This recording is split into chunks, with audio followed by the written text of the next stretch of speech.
Title of our project is Remotely Activable Search and Rescue Beacon.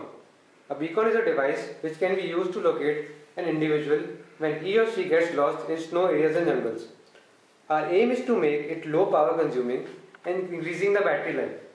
To implement the above, we are using MSP430 FG4618 microcontroller.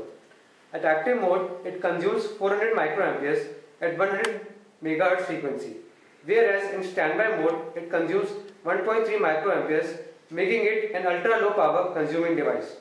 For our implementation, we have taken two MSP430 FG4618 experimental board which are interfaced to CC1101 transceiver using SPI configuration.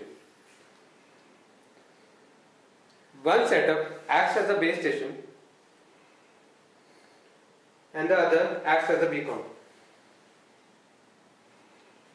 Both the setups can be put to transmit and receive mode using the switches S2 and S1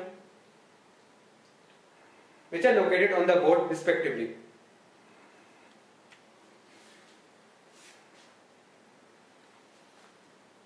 The beacon configuration is also connected to a buzzer as shown. Wireless transmission occurs between the two configurations at 433 MHz. For demonstration, we are showing two scenarios.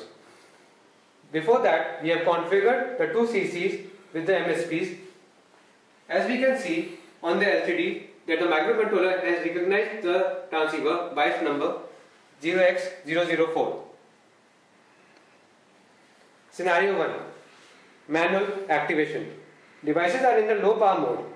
If the victim is in danger and wants to call the base station, he can switch to mode TX and the unique ID of the beacon, in this case hexadecimal value AC for activation, will be transmitted. Reception of the ID on the base station can be seen by the glowing LED and the LCD. In such a case, the rescue officers can track the beacon and the victim can be saved. Scenario 2. We are resetting the two configurations again.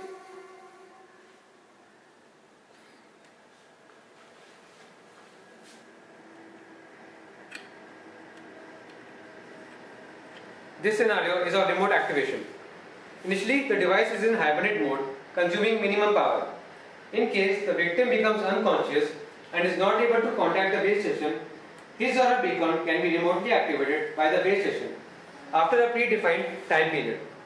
The beacon will only be activated by its unique ID, in this case 0xAC for activation, although it is open to reception from other sources. As soon as it receives its unique ID, the buzzer in the beacon will switch on along with the LED, as you can see. The person can now be tracked. If we change the ID with some other value, say hexadecimal value 0xAA,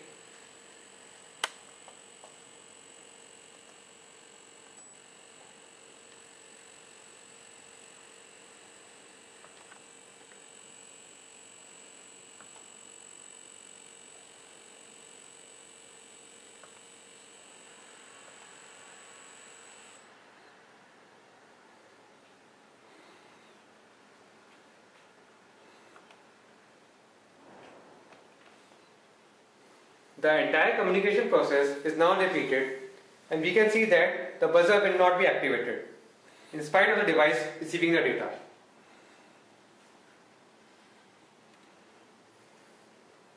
Further improvements can be made by using GPS systems or directional antenna to track the dislocated individual. Thank you.